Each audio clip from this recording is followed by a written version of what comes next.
What's going on, guys? This is Derek checking in. God set me free. Just wanted to give you my first public speaking event at Weston Toastmasters. Enjoy.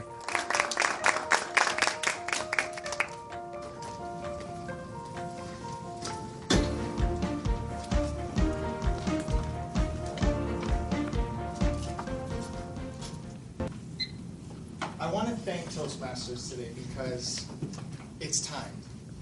Normally when somebody asks me about my life, it turns into this long conversation.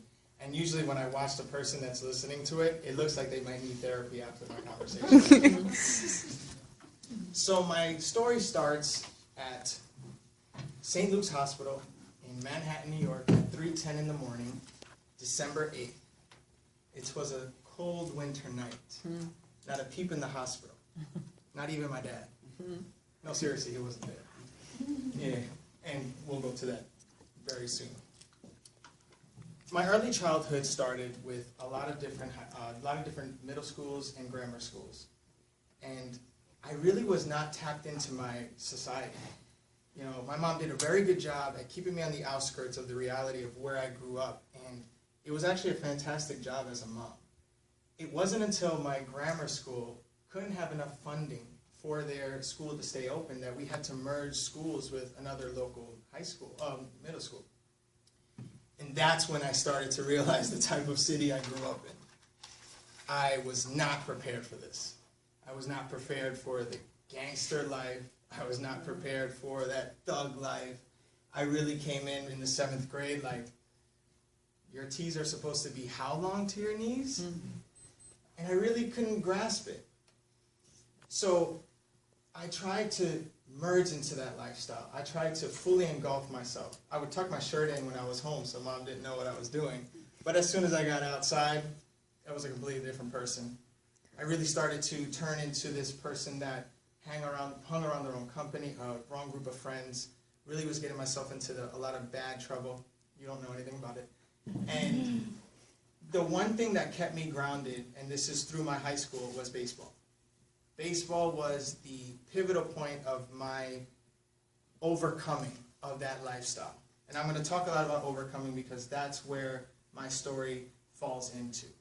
So baseball for me was my life. And I took that ride all the way through college. So my college career was really like a made-for-TV series. I was able to have the luxury of playing in 2 different colleges, in 2 different states, and traveled all around the country to play. Now, my last college that I played at was in Texas, in a little small town called Odessa. Now, Odessa, Texas is West Texas, so it's not like the nice part of Texas. I'm talking maybe 900 people most, and I really got a grasp of what the country folk were like. And I want to bring you to the most pivotal point of my life. It was actually around Thanksgiving, so very close to where we are now. It was a weekend that we had off from baseball, thankfully. We went into a person's ranch, a friend of the college, their full ranch, and it was such a beautiful day out that we decided to do some ATV riding.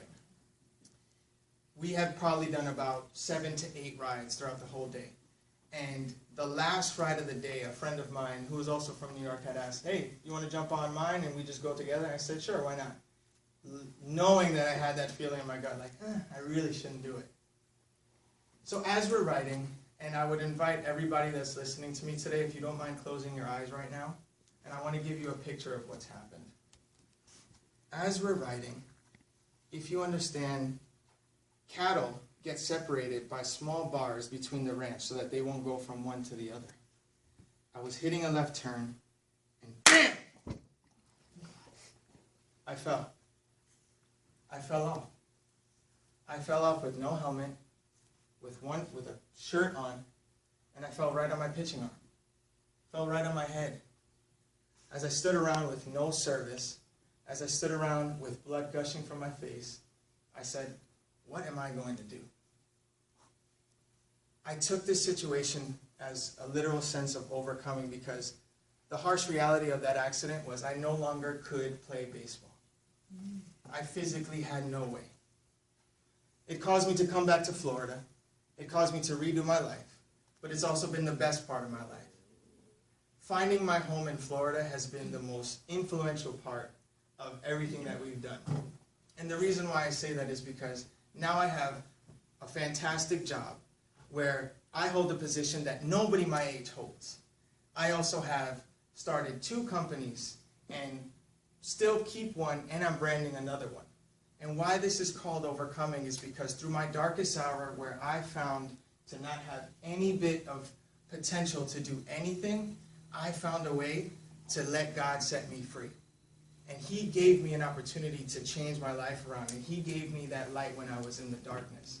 So when I tell you this, to sum it up, I've had so many different situations in my life. But remember, it's not about the situation, it's about how you overcome it. Appreciate it. Glad you guys could enjoy it.